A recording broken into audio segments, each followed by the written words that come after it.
This is ANN News Brief.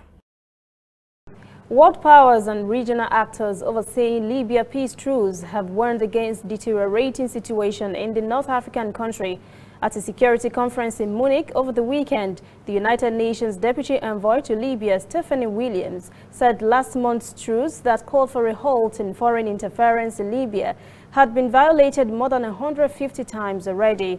German Foreign Minister Heiko Maas said those who break the UN arms embargo on Libya must be held accountable. Israeli Prime Minister Benjamin Netanyahu said on Sunday his country's commercial planes have started overflying Sudan as a result of a breakthrough meeting with Khartoum's de facto leader.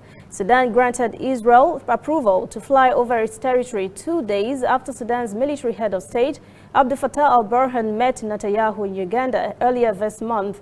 Netanyahu told a group of visiting U.S. Jewish leaders that the first Israeli plane crossed Sudan on Saturday, bound for South America. He said the new air corridor would cut the flying time on the route by 3 hours. Netanyahu said Israel is now discussing rapid normalization of ties with its former foe, the Sudan.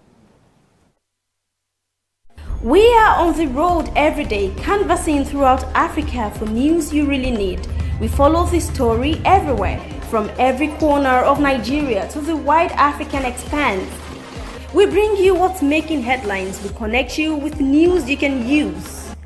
ANN, African News Network, in a truly African spirit.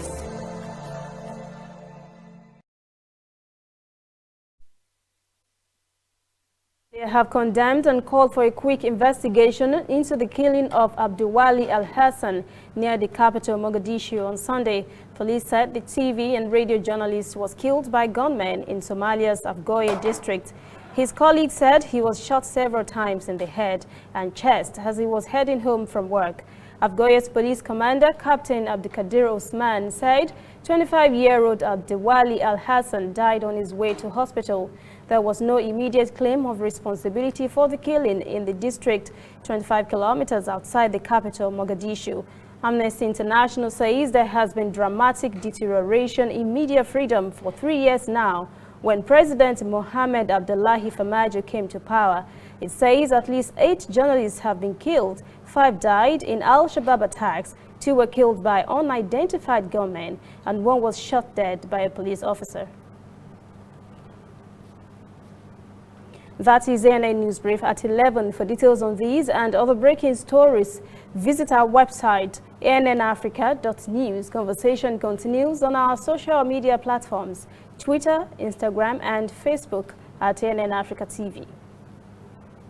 I'm Lucy Adeyemi.